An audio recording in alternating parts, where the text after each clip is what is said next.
All right, this is CP Physics on November 3rd, 2020, election day in the US. Mr. Turk here, and I'm going to work today through Hooke's law and also about work and energy, kinetic energy. All this on our way to studying impulse and momentum. So I already started with my class a few minutes ago, and the idea is Robert Hooke was this guy who studied springs. He found out that if you stretch a spring by pulling on it with some force F, that it would stretch some distance X. And if you doubled the force, why, it would stretch twice as far. There are limits to how far you can stretch a spring before it doesn't come back or you break it. So those are called elastic limits and critical yield points, and we don't care what they're called. We're only going to be working with ideal springs that don't have friction, that aren't breakable. They could be compressed or they could be stretched. Either way, here is Robert Hooke's equation that he worked out for. F is the restoring force of the spring. So I'll call this the spring force. K is a constant for any given spring called the spring constant. Ta-da! The minus sign is a reminder that if you stretch the spring by pulling it apart, the spring is going to pull back, trying to get it back to zero. So a positive X would be a negative pull of the spring. If I compress the spring, now I have a negative X, but the spring is trying to push the force apart. So that's a positive force. So again, always a restoring force shown by a minus sign. And X represents distance, spring is stretched or compressed.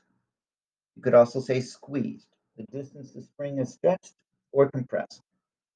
Now, the units that we like to work in pretty often will be meters. For the spring constant, it's in units of newtons per meter. Newtons divided by meters.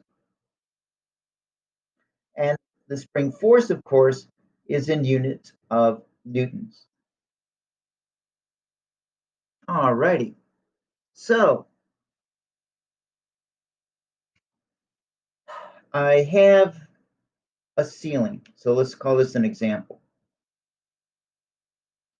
And this means this is the top of the ceiling.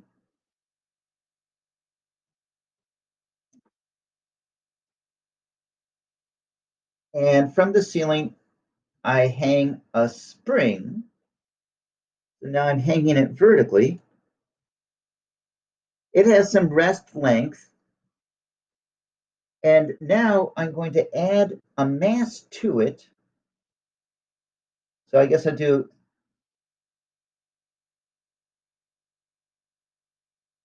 some mass M hanging from the spring now. What happens? Well, the spring stretches by some distance, and I'll call it change in the Y value because I like using X for horizontal motion and Y for vertical motion. And since I'm hanging this from a ceiling, sure enough, I'm going to call that delta Y.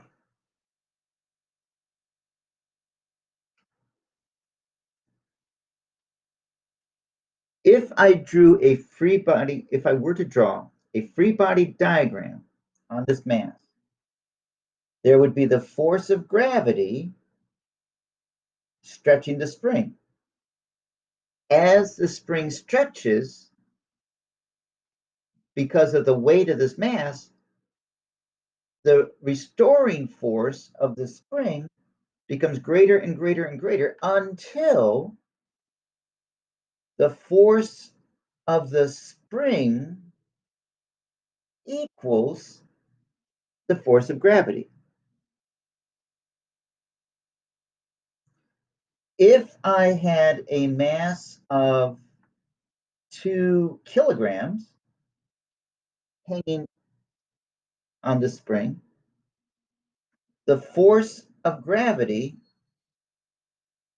from Newton's second law, F equals ma, the weight of this mass would be 2 kilograms times 9.8 meters per second squared is 19.6 newtons. I guess I should make this 2.00 kilograms. 368.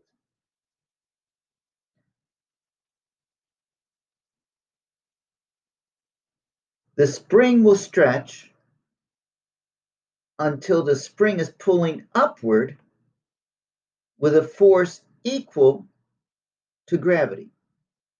So in this example, the spring force would also become 19.6 newtons. Gravity pulling down and the spring force pulling up.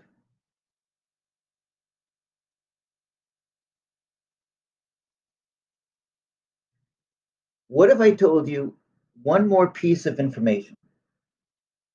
Suppose I told you that I measured how far this spring stretched. Let's say it stretched something like 20 centimeters. I'll call it 20.0 centimeters. Okay, I'm hanging this 2 kilogram mass on it, which is uh, over 4 pounds. And the thing only stretches less than a foot. Okay, so it's a pretty stiff spring. My question is, what would be the value of the spring constant, K? Okay, so we're going to solve for this. This is the only unknown at this time.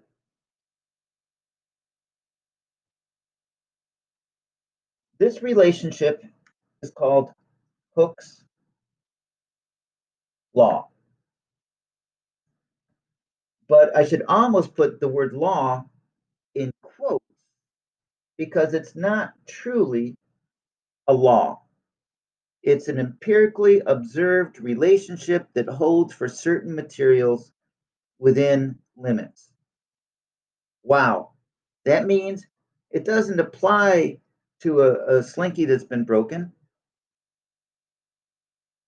It doesn't apply very well to something made out of iron because iron is so brittle it would snap. Okay, there's this ever so slight amount of, or even iron might behave like this for a little bit. But this, Newton's 3 laws of motion, now those are laws. They mean everything obeys it, and no, you can't violate it. Hooke's law, okay, I'm not going to really do this, but imagine that I put quotes around law. It's not really a law. It's just something that some materials can follow. And if they do, then they say, okay, great. They're obeying Hooke's law. But any spring that you play with can be destroyed and not follow Hooke's law after that. Okay, so back to this thing, I'm going to say, I'm going to use Hooke's law now. The force of the spring, the restoring force, is the spring constant, in this case in the vertical direction, times the distance that the spring stretches. And I'm interested in solving for K. It's the only unknown. I get there by dividing both sides. By the way, I know this looks like the letter G because I have really bad handwriting, but this is supposed to be letter S as a subscript for spring. Okay, so I divide both sides by delta y. And that says the spring constant, by the way, it's a lowercase letter k, it's not a capital K. Lowercase letter k is equal to the force of the spring divided by how far the spring stretched. And again, that's a letter S. And you're saying, what happened to the minus sign? Well, it's just there to tell us that it's restoring force. And K is never considered to be a negative number. So I'm ignoring it. You students do that half the time yourselves. Now, the numbers I would plug in would be 19.6 newtons. For delta Y, it stretched 20 centimeters, but often I use meters as my unit of measure. No doubt, off the tip of your tongue, you know that 100 centimeters is defined as being the distance exactly of 1 meter. So 20 centimeters would be 0.200 meters. And that's a decimal point. Oh, well, good luck with my handwriting, huh? All right, so that's what I'm going to put down here is divided by 0.200 meters. And I think I can do this in my head, but I'm not going to. Sure enough, yeah. My spring constant is 98 newtons per meter.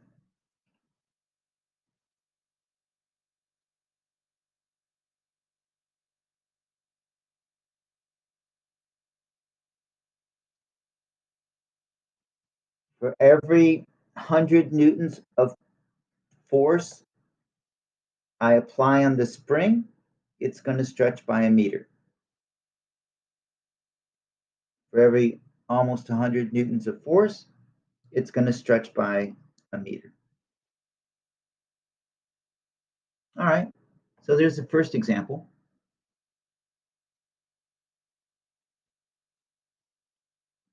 Let's do a second one. Example 2. Let's say I have the same ceiling, and this time my new mass is, instead of 2 kilograms, let's make it 3.2 kilograms. And my question is, now, how far will the string stretch? Spring, I call it string. How far will the spring stretch? Well, we're using the same spring as before. So we now know that the spring constant is 98 newtons per meter, right? This is a given now.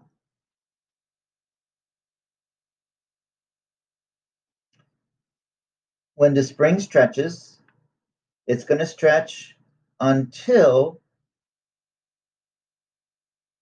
the force of the spring, bad handwriting, is equal to the force of gravity. The force of gravity is the weight of this thing. So if I go 3.2 times 9.8, it says 31.4 newtons is the weight of this new mass. That means the force of the spring is going to be 31.4 newtons.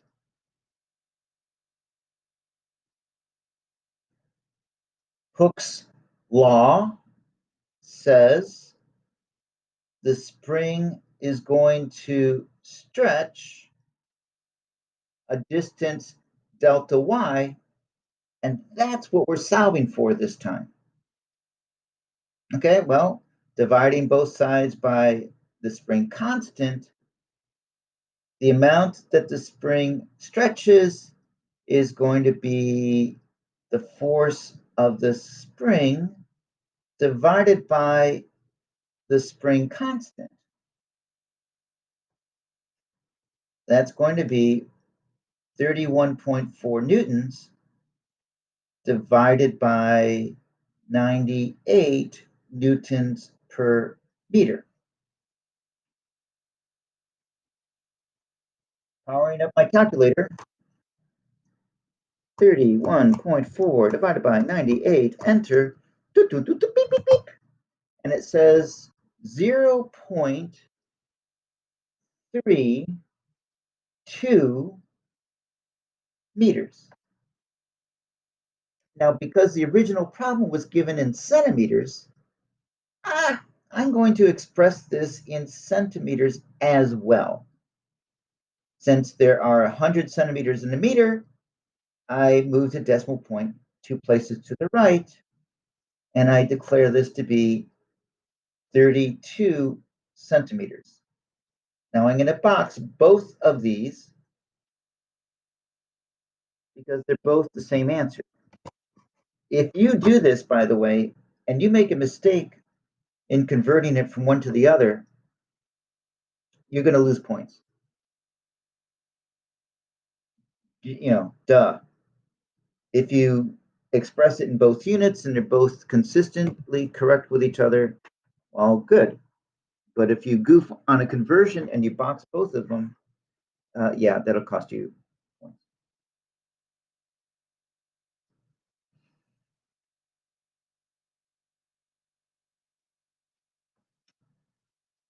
Any questions so far?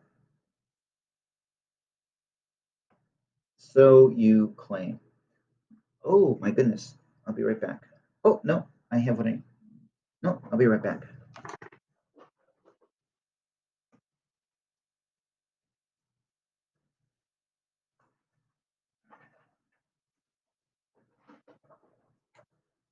Ta-da! I had to go find more paper. Yes, more paper to work with. Okay, so in the big picture of forces, oh man, we could write a list now that says we've always had the force of gravity always vertically down. And force of gravity is m times g, the weight of the object. We've had the normal force always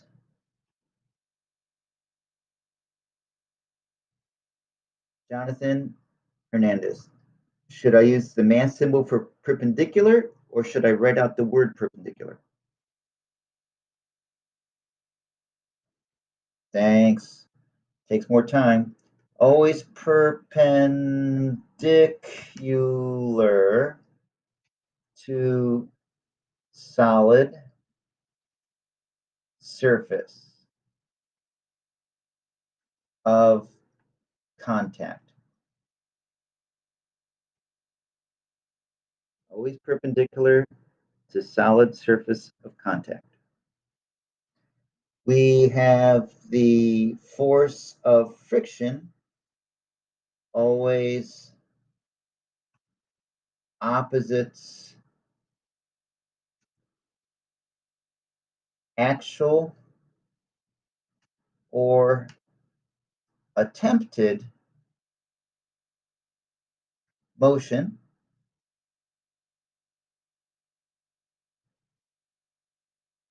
We have the applied force in any direction.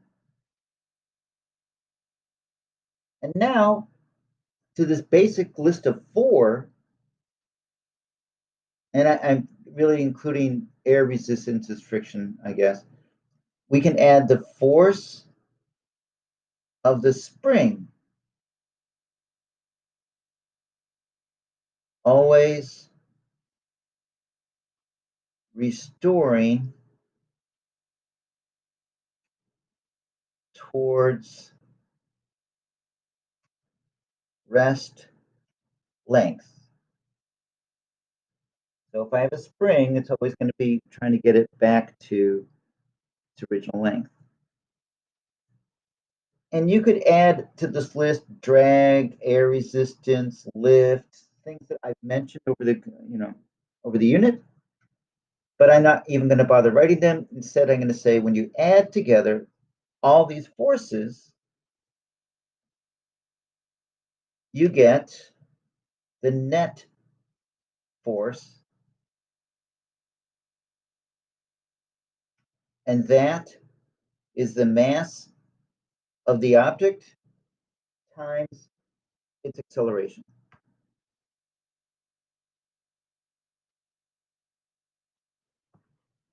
All right, we finished page 1 of our notes. This is actually the start of page 2 because I wrote a little bit larger than yesterday. This is still November 3rd, 2020.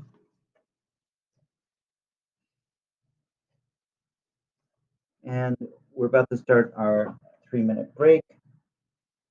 In these few seconds, do you have any questions at the moment? Really, I should have included this in our study of forces, but I didn't, and I'm going to use springs a little bit going forward, so time to share this with you. After the break, we do the new units. All right, there's our 3-minute timer. Go enjoy life. Recording. Here we go. Now we're starting to evolve towards the new unit of study, which we're supposed to cover, I think, in about 5 weeks of time. But to get us there, I want to introduce another concept to you right now, and that is the concept of work. Work, of course, has an everyday meaning for you students. Your parents force you to do homework. Sometimes you get a job where you are paid to work for someone. But in a science class, in a physics class, work is part of a formula. So it has a defined, yes, Joseph, you're laughing. There's a formula for doing work. And what is work then? It is defined as the ability to make a change in the environment.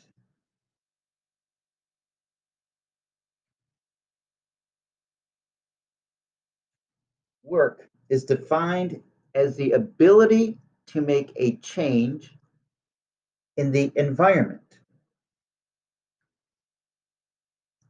Work is also called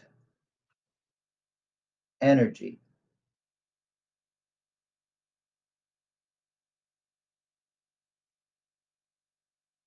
Ha. W, okay, I'll say work, and then in parentheses, capital W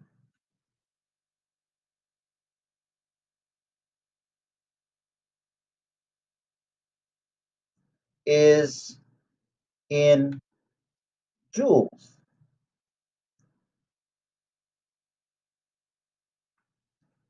By the way, calories in chemistry.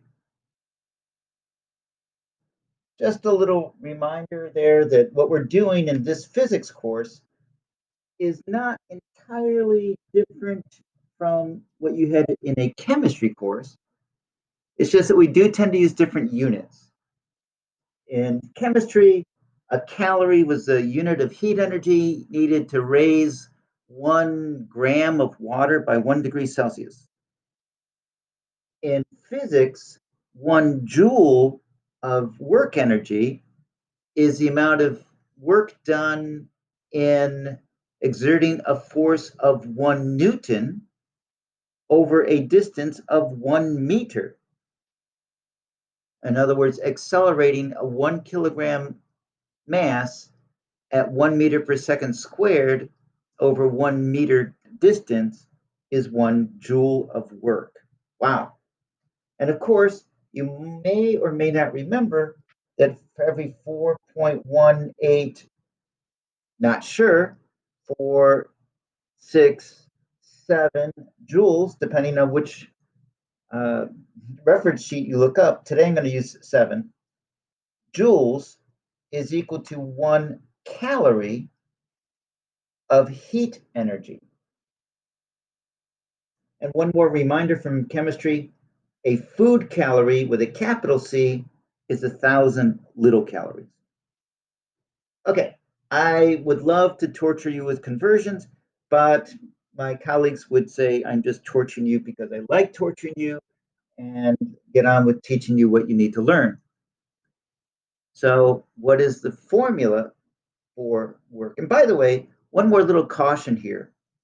So, when I write capital W, of course, that could mean work in joules. Imagine that that's a capital J. So, inside the brackets means units of joules.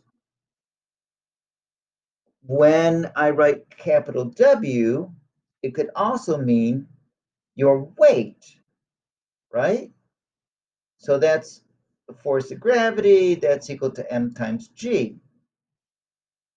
When I write capital W, that might mean the direction west.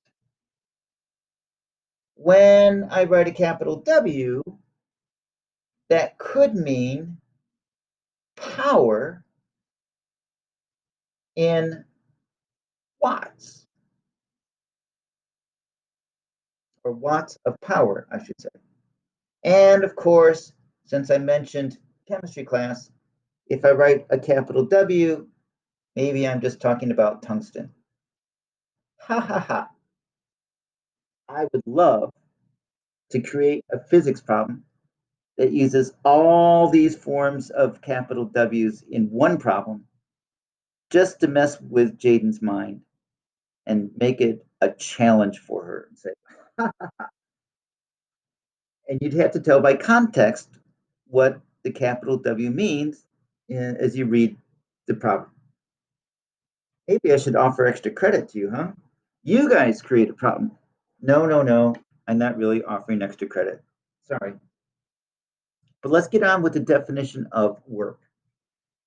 The definition of work, not only in words, is the ability to make a change in the environment, but now there's the formula for it. Work is equal to force times, and I'm going to write it this way, I guess, delta x. But I'm going to put a little asterisk here. To you, this looks like a times button.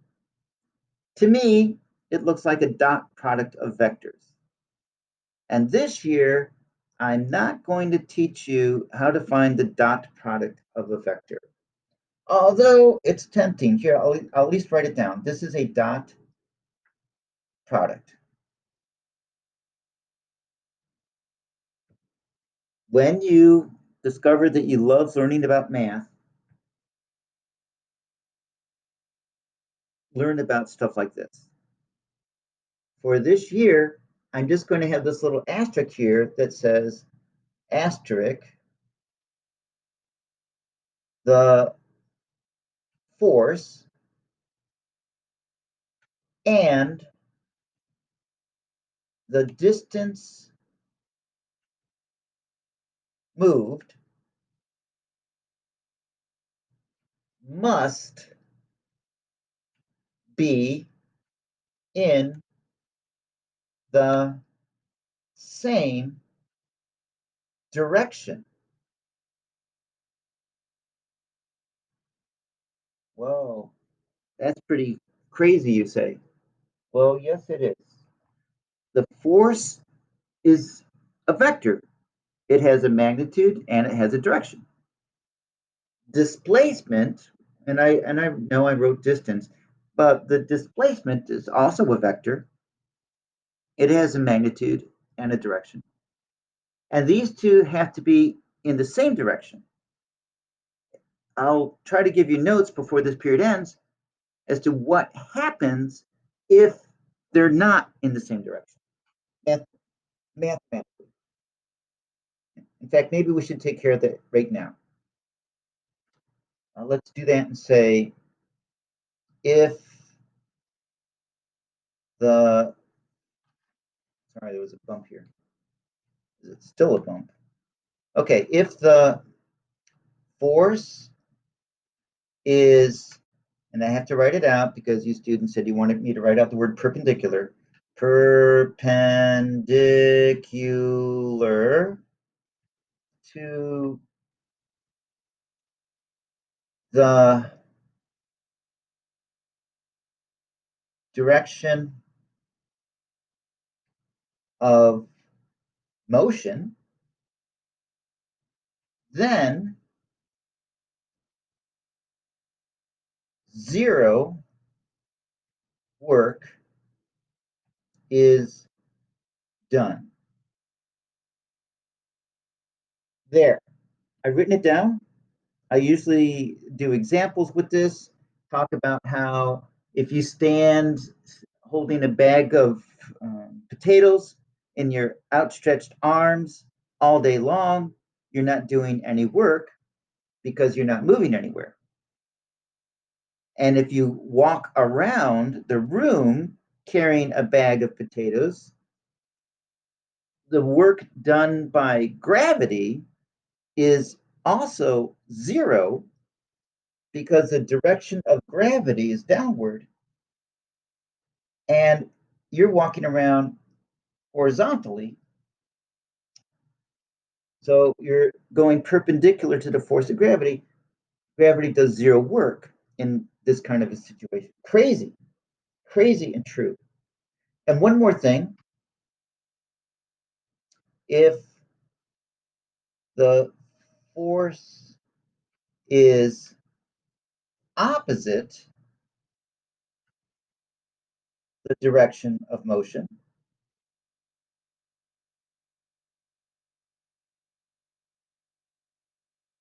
then negative work is done. And we're going to see that example, I sure hope, before this period ends. If the force is opposite the direction of motion, then negative work is done. Crazy, but true. Now, you've never done negative work in your life as far as homework or being paid to do something. But in physics, yes, it's possible to do negative work every day. All right, I think just to spread this out a bit, wow, we'll start another page. All right, so there goes page 2. Here comes page 3. Once I grab some paper, it's fighting with me. All right, here we go, page 3. Not for you, of course, just for my notes. And yeah, per student request, I do plan to scan this in and post it. If you look at what I posted on our Google Classroom yesterday, these are the same notes. I'm just trying to make them a little bit more coherent. Let's do an example. Example. I have a box, and this box has a mass of, we'll say 4.0 kilograms. So of course, that means I can calculate its weight, the force of gravity. If it's on a horizontal surface, well, this time we'll let the normal force cancel the force of gravity. And now I'm going to apply a force to this box. Hey, Josh, how much force this time?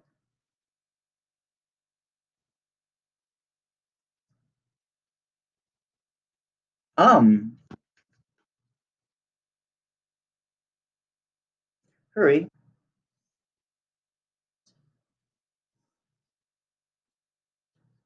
Incredible. No student has ever used that value before in my 28 years of teaching physics. Good for you. 17.4 newtons. All right. And I'm going to say for now that there's no friction. And I'm going to say I slide it a certain distance. Joseph, what distance?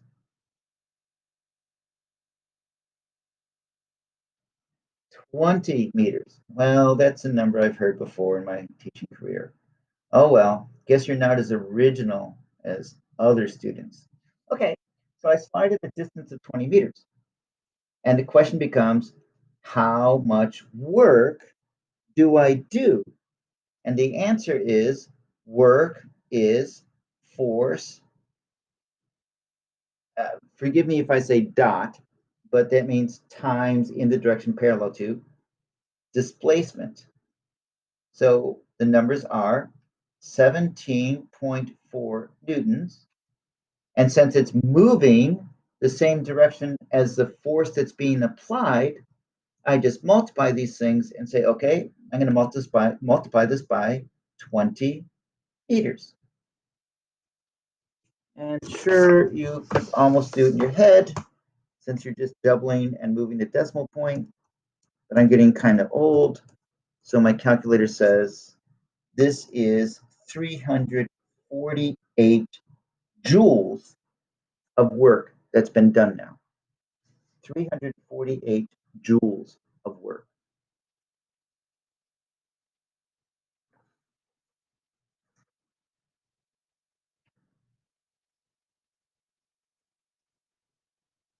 And by the way, I'm not sure I made it clear in the past.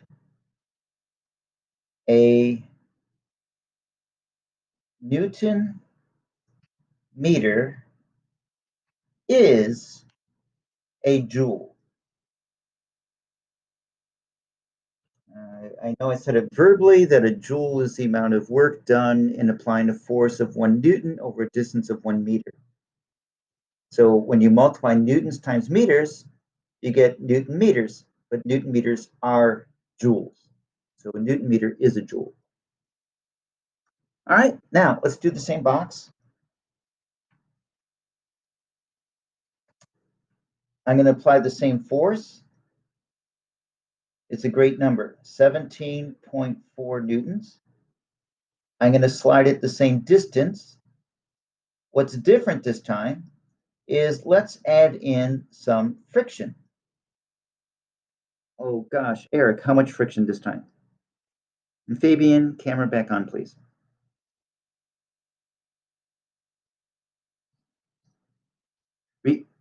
Repeat that, please. It sounded like you said 4.4 newtons. Okay, so that's friction, and thank you for making it less than 17.4. And now, and of course, I'm going to move it the same distance. Delta x is 20 meters. Now there are three works that I can talk about. There is the work exerted on this box.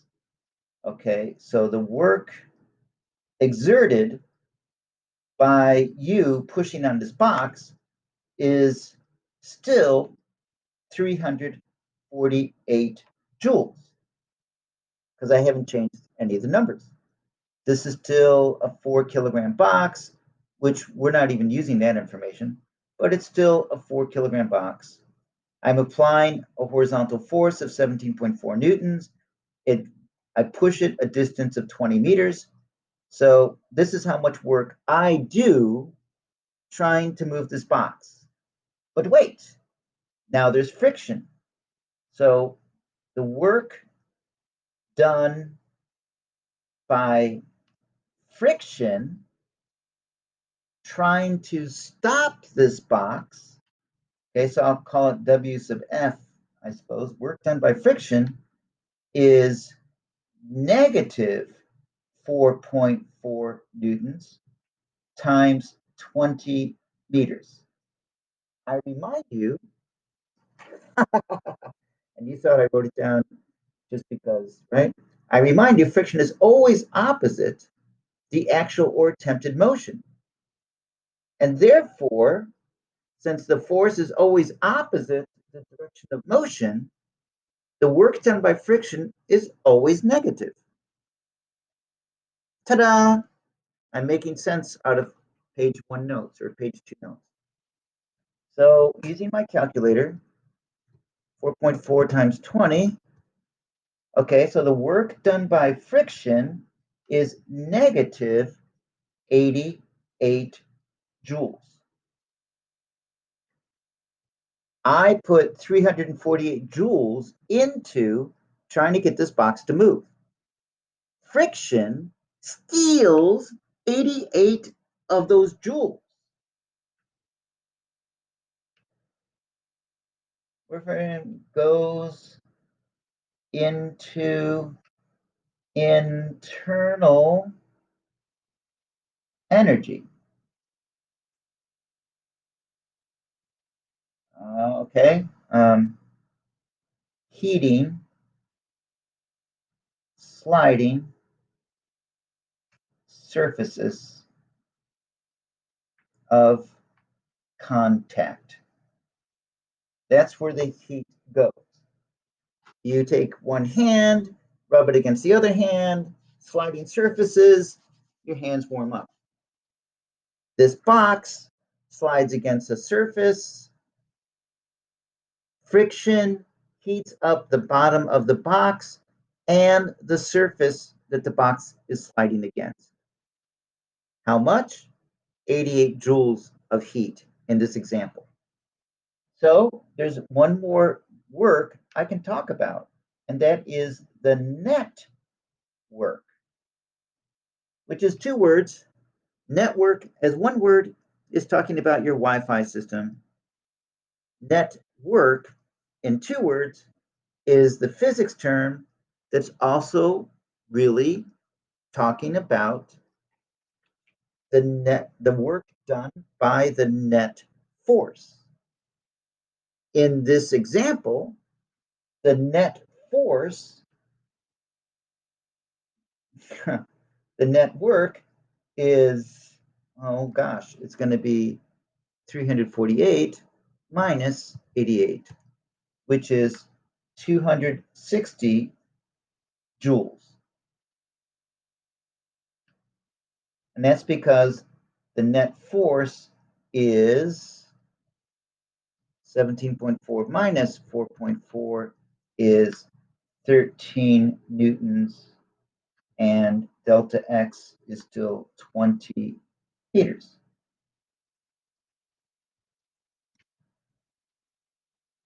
Great. I'm down to 9 minutes of class time, and I still have one more totally new concept I'm going to inflict on you.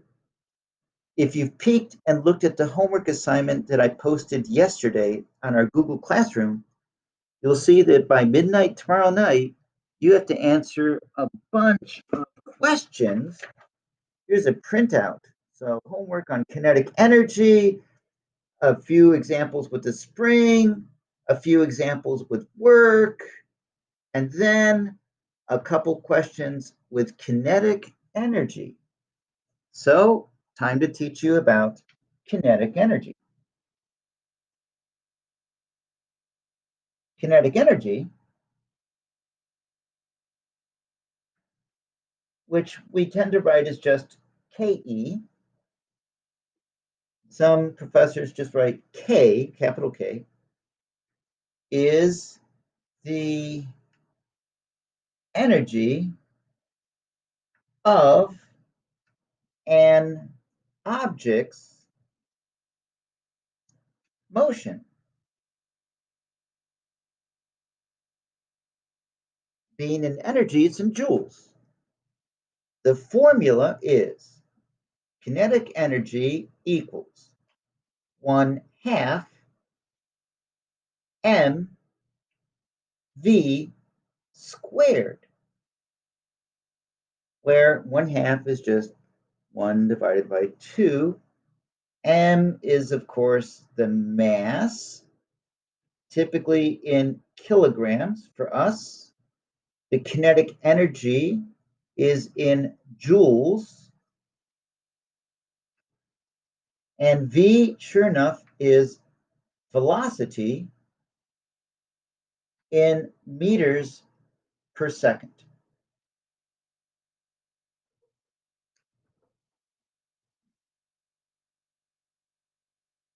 Something that's kind of interesting, the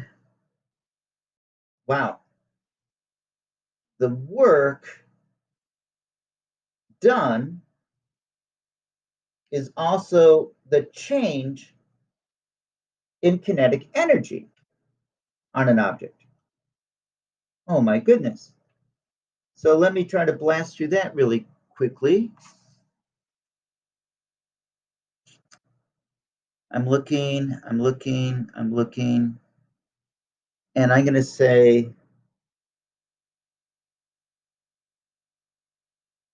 here's this box. It's gone 20 meters. It started from rest. And this is the same box, so its mass is still 4 kilograms. Here it's gone 20 meters. And we just finished calculating that the net work done on this box is 260 joules. Well, okay. So 260 joules is equal to the change in the box's kinetic energy. Now, if it started at rest, then 1/2 m times 0 squared is 0.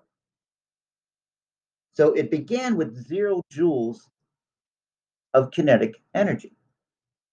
And now, after I push it over a distance of 20 meters, it has 260 joules of kinetic energy. That would be 1/2 times the mass of this box, and we've been calling it 4 kilograms all day long, times its velocity squared. Velocity is a vector. That means it can be positive or negative because it's got a direction. But when you square the velocity, the direction goes away. And we're left with a scalar number. So it doesn't matter if it has a negative velocity or positive velocity. It's going to just become a positive number. And what I can do in this example is solve for that velocity. How fast is this box moving once I push it 20 meters? Solving for V, I first noticed that 1/2 times 4 is 2. If I divide both sides by 2, on the left, I'll have 130. On the right, that will still be V squared. If I take the square root of 130,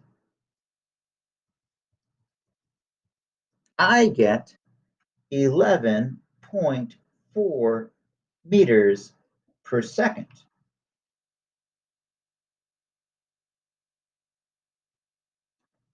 Ta-da!